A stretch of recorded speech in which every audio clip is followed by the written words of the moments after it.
From the Apopco Studios at Britton and Broadway, this is OSU Football with Brandon Chapman. I'm Jenny Carlson.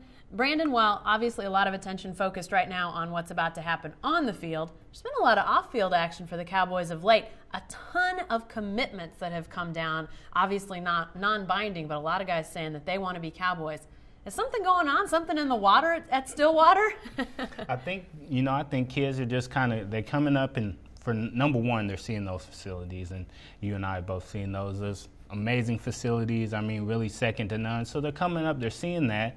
They're also seeing all the expectations when you're talking about a number 10, top 10 team, and then you're talking about also the potential to maybe come in and play right away. So kids are seeing that. They're like, well, this team, I feel like I can step in and play right away there. Mm-hmm. But at the same time, there's all kinds of national attention, ESPN, Sports Illustrated, things like that. So they're seeing both of those things, and they're like, hey, I'd like to be a part of that. A couple guys that have committed at one specific position, 3 defensive tackles that look to be really strong. Talk about this group of defensive tackles. Well, I think one of the biggest guys they have as far as a commitment right now is Calvin Barnett from Tulsa, Washington.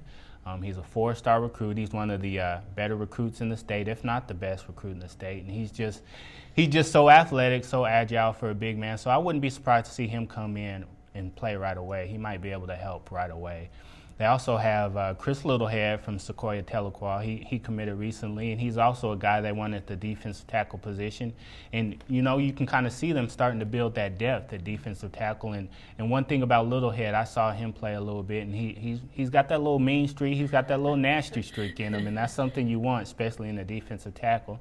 And then you have Diamante, I believe that's how you say his name, Diamante Wheeler from out of Texas. He's a big guy. I believe he's around 6'6", 6'7". He's a big defensive tackle who will be able to come in there and rush the passer a little bit. And so they're starting to build that depth that they were looking for, and that they don't necessarily feel like they have right now. Next year, if all 3 of those guys stay with their commitment and do become Cowboys, that's just adding to the depth. And we all know that defensive tackle is one of the hardest positions to recruit. All right, good stuff, Brandon. Stay with the best coverage team anywhere at newsok.com and every day in the Oklahoman.